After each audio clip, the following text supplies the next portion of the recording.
Hey there, ladies and gentlemen. It's me, Dr. Donna. Welcome to week 36 of 11. Last week, I read Cake on Tuesday. Here's what I have for you. Ladies and gentlemen, Cake on Tuesday was a great book. I am recommending that you read it. It was about an employee at an organization at a tech company, and she had an entrepreneur experience. And this is what the book was about. Her taking this team and this concept that didn't exist and turning it into something that ended up being a viable option that is still being used by the organization today. So here are my takeaways, and there are 13. Again, it was a very good book, and it was filled with many nuggets. But here are 13 for you. Number 1, starting is hard, but doing hard things is good for you. The brain wants that cognitive challenge. The prefrontal cortex is like, yeah, bring it on, bring it on. I want to create new neural pathways. So starting is hard. You experience a little bit of cognitive overload, and then you get those synaptic connections going. Those neural pathways get strengthened, and next thing you know, you have a new thing that you have created. Number 2, go outside of what you think you know, which means to actively embrace that you don't know what you don't know.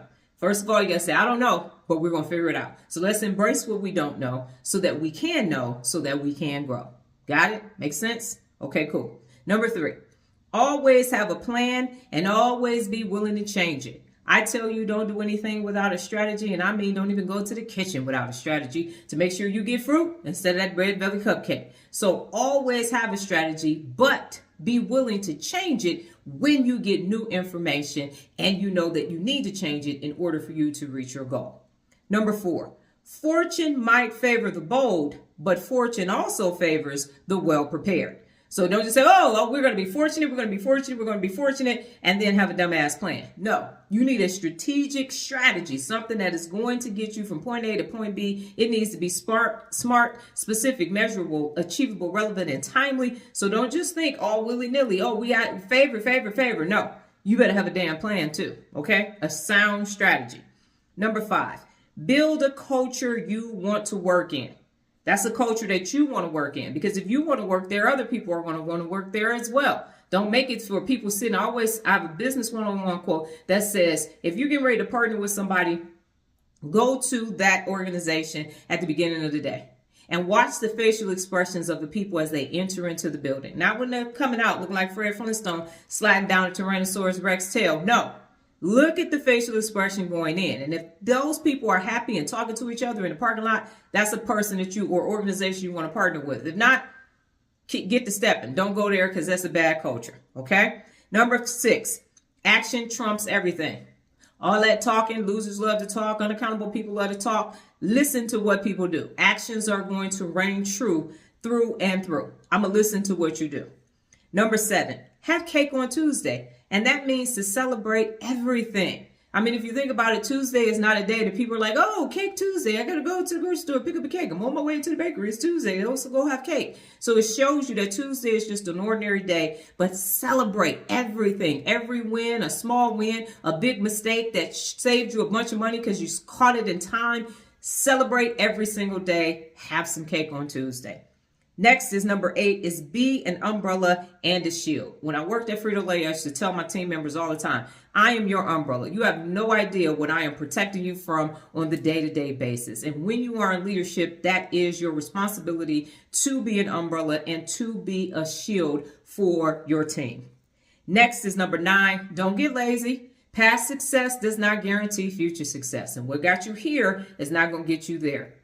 Don't be lazy. I always say run it lean, run it clean. Keep that edge. Stay on the edge and make sure that you are constantly staying competitive and you are creating new sigmoid curves and you don't rest on your laurels, because the next thing you'll know is you look up and somebody passed you. And the example that I will use is that Walmart never saw Amazon coming, and it took them a long time to catch back up.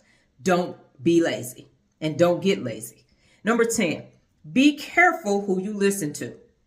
Be careful who you listen to. For me, if you haven't already done the thing that I need to do, I'm not listening to you. You ain't got no advice for me. If you have not, after I had my daughter, I was listening to people with children and people who had older children. I'm not listening to somebody without children tell me how to raise a child. That's not going to work. When I was married, I wasn't listening to single people who had never been married before. You don't know what I'm going through. So be very careful who you listen to and make sure that you are listening to experts and not experts. Number 11. Sometimes the best thing you can hear is no. Sometimes the best thing that you can hear is no.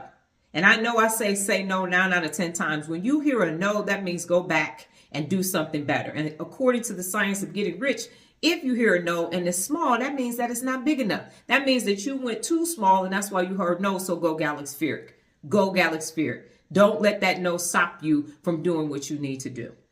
Number 12, protect yourself. I mentioned being a shield and an umbrella for your team and those who have decided to follow you. And I'm also saying protect yourself. When you're on an aircraft, what do the flight attendants tell you in the event of loss of cabin pressure? Put your oxygen mask on first and then assist the others around you. So put your oxygen mask on first. Protect you and your amazing brain first.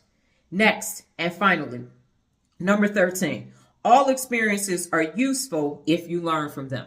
All of them. And I always say you're going to either learn what to do or what not to do when you are paying attention. So choose to learn in every situation because there is a lesson in every situation. So yes, have cake on Tuesday and go grab you a copy of this book and read it. And if you have a team, get them copies too because it is worth the read.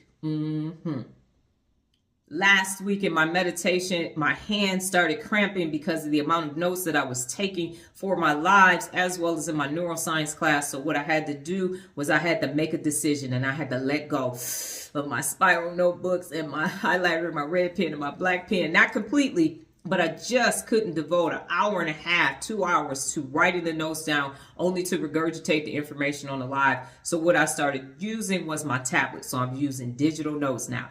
Imagine that, old school me over here looking at my notes digitally. I was like, I still have some notes highlighted and a couple Post-its, but it has saved me so much more time. And most importantly, it has saved my hand immensely because that was just so much writing.